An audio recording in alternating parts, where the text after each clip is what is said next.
Hello and welcome to Thirsty Thursdays with a Therapist. My name is Jaleisha Gatling and I'm a couples therapist here in New York City, working with couples to help them unpack their baggage. Now today's topic around quenching the thirst in your relationship is peace really peace? When you think about peace and your relationship temperature feeling peaceful, what comes to mind? We think of calm, we think of quiet, right?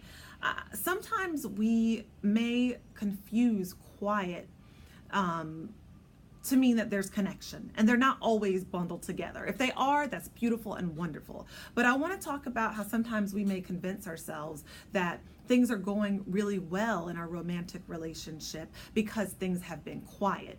Now, there's two sides to that. One is the side where you're suppressing things, you're not talking about things. Perhaps both of you are very conflict avoidant, or it only takes one person really to be avoidant of conflict and averse to that. And therefore, they may suppress feelings and not bring issues up and allow it to kind of bottle up, and it may manifest itself in other ways: passive aggression, shutting down, maybe looking to friends or other people for emotional connection and to feed those emotional needs that we're not getting in the relationship because we're avoiding that. But I'm not talking about that sort of quiet today. I'm talking about the sort of quiet where we have morphed into simply just being roommates. I'm talking about where we are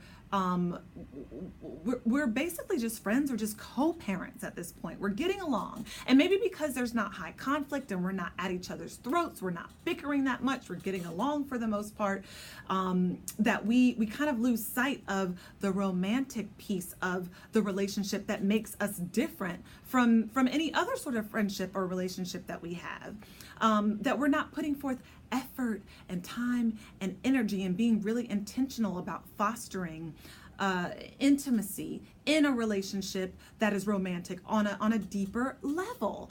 And so I want you to just question if when you're saying things have been quiet and calm, are you also within that? Are you also fostering intimacy with intention in your relationship? That could be through date nights. That could be through making sure you carve out quality time and you're really clear about what that looks like with one another. With you really being specific and being able to identify what makes you feel close to your partner, what gives you that warm, fuzzy feeling inside, what sort of experiences or what's the environment like when you feel really close to them in a way that's more than just a friend or a roommate. After a long-term relationship, we can easily morph into those sort of dynamics, and sometimes we confuse that piece with connection. And so that's what I wanted to decipher in today's video.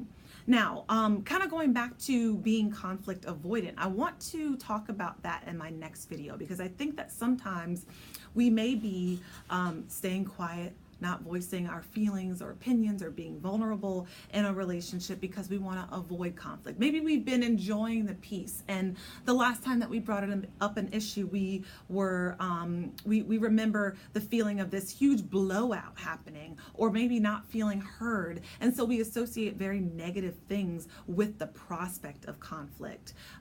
So that's the other side of this peace that might be happening in the relationship. And I want to talk to you guys about changing your experience of conflict and what it looks like. Because I think a lot of us are walking around, when we hear the word conflict, we're like, ooh, this is going to be uncomfortable. I'm going to be tense. I'm not going to sleep. We're going to be yelling. It's going to be upsetting. It's going to be terrible before it gets worse. But I want to give you guys a reframe of other ways that you can experience conflict and maybe even look forward to parsing through conflict to gain understanding and to learn more about one another, even after being together for several years. So that's going to be next week's topic. But I want you guys in the meantime to think about peace and connection and what that looks like for you, and have a dialogue with your partner about it, or just reflect on what that would look like for you.